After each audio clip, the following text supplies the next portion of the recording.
sur ma chaîne de décryptage de l'actualité politique africaine et surtout togolaise. Si c'est la première fois que vous tombez sur une de mes vidéos, vous pouvez également me suivre sur mon compte Facebook, Ma Belle à moi.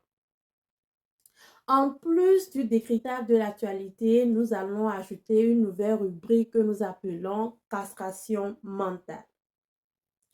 Certains se posent la question pourquoi mes émissions ne sont pas régulières.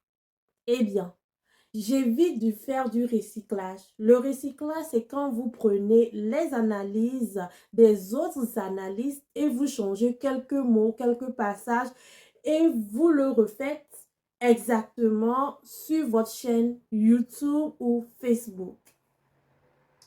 Nous essayons ici d'apporter des nouvelles fraîches, de nouvelles analyses pour élever le débat politique.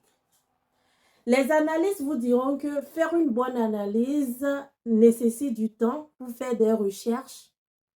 Et les recherches veut dire des dépenses des fois, du temps pour vérifier les informations avant de vous les passer. Donc, si vous voulez nous aider à passer nos émissions régulièrement sur notre chaîne YouTube, vous pouvez contribuer à une de nos cagnottes que je mets les informations en bas. Aidez-nous à vous apporter de nouvelles informations chaque semaine ou qui sait, chaque jour parce que nous aurons l'opportunité d'inviter des analystes pour contribuer au débat politique et au même moment pour élever le débat politique. Nous allons parler de la fama. Ça me fera la troisième fois que je fais une vidéo pour parler de ces hommes qui se battent pour l'intégrité du territoire malien. Avant l'arrivée de Assimi Goïta au pouvoir, on nous parlait toujours de l'armée française, de l'aménagement qui se bat pour le Mali. Comme toujours, c'est le narratif des étrangers qui sauve les pays africains. Mais Assimi Goïta a changé tout ça. Dans un discours, il nous a parlé de ces hommes qui se battent nuit et jour pour sauver le Mali. Et derrière ces hommes, ces femmes éplorées qui perdent mari et ces enfants orphelins qui n'ont plus de père. Alors nous nous sommes tournés tous pour mieux connaître ces hommes qui se battent pour l'intégrité du territoire malien. Parce que le Sahel en paix, la zone des 3 frontières en paix, c'est aussi la paix pour les territoires sur les côtes. Déjà, on connaissait tous l'histoire de Kidal. Quand l'armée malienne était au port de Kidal, c'est l'armée française qui a bloqué l'armée malienne de rentrer à Kidal sur raison que Kidal, même étant un bastion des djihadistes, c'est comme leur maison. Les djihadistes vivent là-bas, ils ne travaillent pas là-bas, ils ne font pas des attaques à l'intérieur, à Kidal. Ils vivent là-bas, c'est leur maison, on ne peut pas attaquer les maisons des djihadistes. Nous avons eu la même histoire avec Moura. Moura nous a expliqué qu'à Moura, les djihadistes vivent à Moura, donc on ne peut pas attaquer Moura. Cette guerre étant une guerre qui n'est pas une guerre normale, les djihadistes ne s'habillent pas en armée, ce n'est pas une armée préparée qui vienne vous attaquer.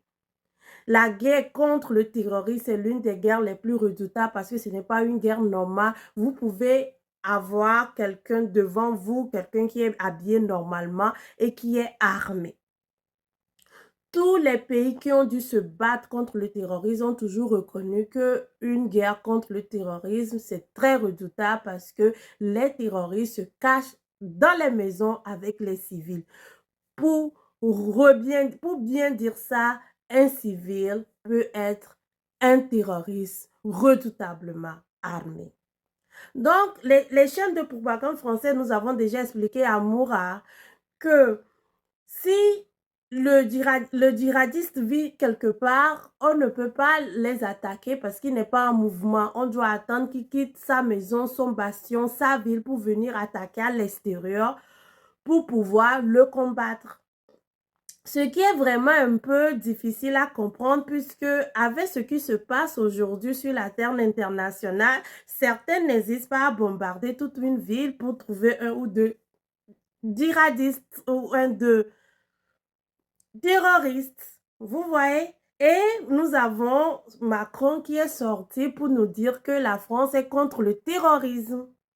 Donc, certains peuvent aller jusqu'à bombarder pour empêcher les terroristes de rentrer dans leur ville, mais d'autres ne peuvent pas rentrer dans la ville des terroristes pour les attaquer parce que en ce moment, ils sont au repos. Donc, c'est quelque part aussi l'histoire de Kidal.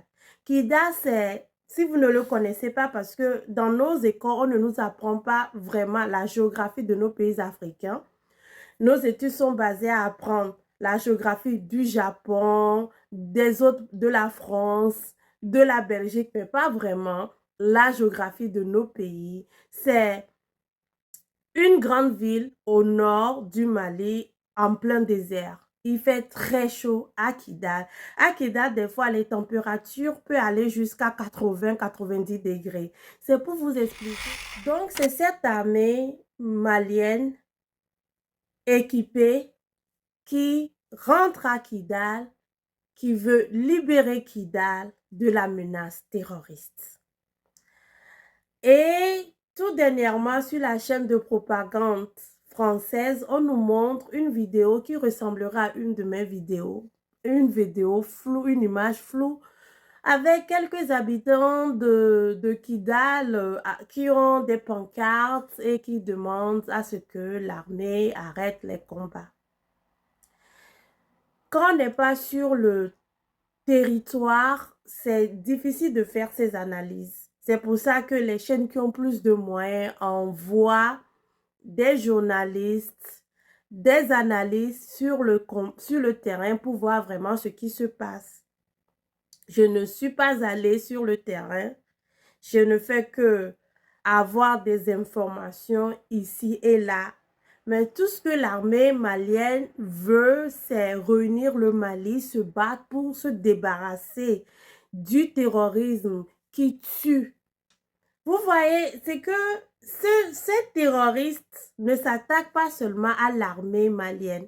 Ils s'attaquent aux civils, aux femmes. Nous avons tous vu ces images atroces des hommes brûlés, des femmes brûlées, des villes brûlées et des hommes, des images qu'on ne peut pas décrire. Et c'est des hommes qui font ça aux hommes pour des raisons qu'on ne comprendra jamais vraiment. Parce que à part le fait que on veut créer l'État d'Azawad, ces terroristes ne nous ont jamais donné une feuille de route en nous disant vraiment, si vous nous faites l'État d'Azawad, tout va bien, on veut ceci, on veut cela, on veut ceci. Des fois même, ils veulent l'État d'Azawad et quand on est prêt à leur donner un petit bout de territoire, ils quittent ce petit bout de territoire, ils viennent attaquer d'autres villes encore. So, c'est des gens qui n'ont jamais tenu un seul langage et qui n'ont jamais cherché à le respecter. Mais comme ne peut que souhaiter la victoire aux femmes et aux militaires qui tombent au combat, c'est incroyable que nous avons nos propres frères africains qui ne se soucient pas de nos frères africains qui tombent au combat tous les jours. Et c'est quelque chose de normal. On nous a appris que la vie de l'Africain n'a pas de valeur. Tellement que nous-mêmes, des fois, on oublie que notre vie aussi a une valeur.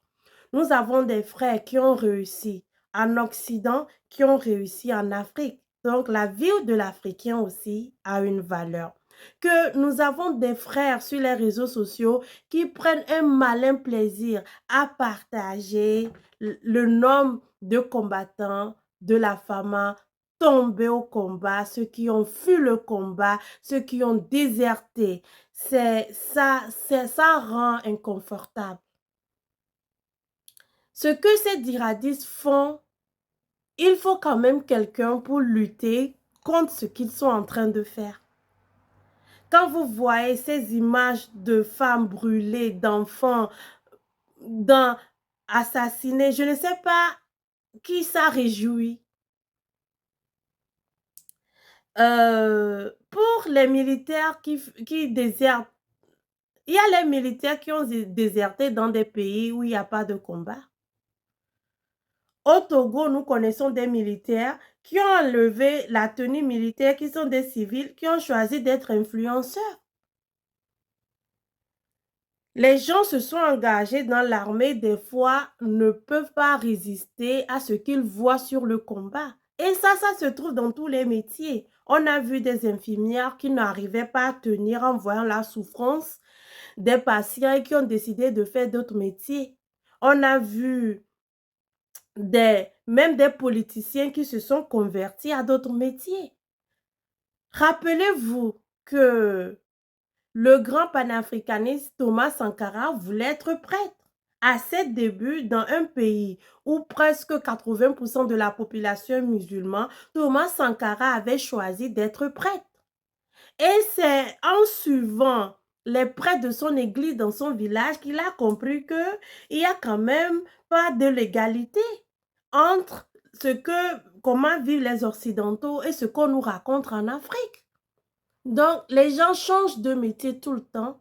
Les gens sont inconfortables dans des métiers. On a connu des juges qui ont préféré enlever la soutane et faire autre chose. Donc, quand c'est nos frères africains qui donnent du poids à ces informations, on se demande où allons-nous? L'Afrique, c'est à nous de le lier de 3 frontières que sont le Mali, le Burkina Faso et le Niger ont connu des bouleversements politiques. Ces pays ont connu des coups d'État avec l'arrivée des militaires au pouvoir. Et pour les chaînes de propagande, ce n'est pas la première fois que les militaires sont arrivés au pouvoir en Afrique. C'est arrivé juste après les indépendances où les pères des indépendances ont été assassinés. Certains dossiers sont encore tout chauds comme le dossier de Sylvanus Olympio qui est toujours un dossier à étudier. On ne sait pas dans quelles circonstances un homme sans défense qui n'est pas armé a été brutalement assassiné et qui a donné les ordres de l'assassiner. Donc, juste après les indépendances, les pionniers des militaires qui sont devenus des dictateurs et qui ont pillé les pays africains au profit de la métropole. Dans tout ce temps, ces pays ont été retardés dans leur développement économique, poussant les jeunes à l'immigration. Donc, l'Afrique a été retardée par des militaires qui ont fait des coups d'État, mais qui l'ont fait pour pouvoir permettre à la métropole française de mieux piller nos pays, d'installer leur société un peu partout pour pouvoir faire des profits, renvoyer ces profits en France et développer le pays. Ce n'est pas seulement permettre à la France de venir installer leur société, de profiter de nos matières premières, comme le dit souvent Kémy Séba. Quand vous allez en France et on vous demande pourquoi vous êtes venu en France, dites que vous êtes au moins venu chercher vos matières premières, nos devises qui dorment dans les comptes d'opération, parce que nous, les Africains, nous avons beaucoup de choses en France que nous pouvons aller chercher. Même le cadavre de nos ancêtres qui se sont battus contre les Allemands pour libérer cette France-là.